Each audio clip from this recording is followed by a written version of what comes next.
If you take a look at the next 25 years, fundamental changes, major opportunities await you.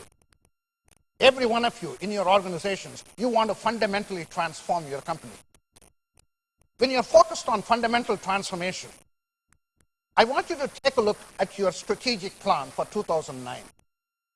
Take a look at the projects you're going to implement in 2009. And try to put those projects into 3 boxes. How many of the projects you're going to implement in 2009 will be in box 1, which is all about managing the present, improving the performance of today's businesses? How many of the projects you're going to implement in 2009 will be in box 2, which is about selectively forgetting the past? And how many of the projects you're going to implement in 2009 will be in box 3, which is about creating the future? Why do companies find it so difficult to do a good job in box 2, box 3, while they're focused on box 1? Why do they find it so difficult to do next practice when they are focused on best practice? There are 3 fundamental reasons. 1 is physical inertia. 2nd is psychological inertia. 3rd is strategic inertia. Let me say a word about each. Physical inertia. Inertia is simply inaction. The physical inertia is we don't want to obsolete our current investments. This is the problem for US utilities. They don't want to obsolete their physical infrastructure to embrace renewables 100%. This is the problem for Blockbuster. They saw Netflix coming, but they just weren't willing to obsolete their infrastructure. The 2nd is strategic inertia. Strategic inertia is about limited thinking. We have a limited view of customers. That's the problem for Ford. We have a limited view of competition. We have a limited view of demographics. We have a limited view of technology.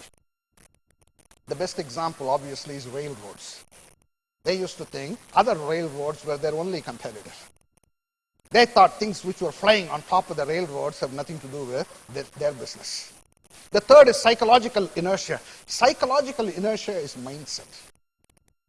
Probably the easiest way we can understand psychological inertia is, I have seen many companies go through major change process, major transformation.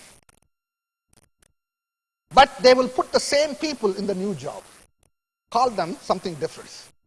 If you're going to put the same person in a different box and call them something different, how will change happen? Kodak. As you well know, Kodak invented digital cameras. In the late 70s, it was Kodak which invented digital cameras.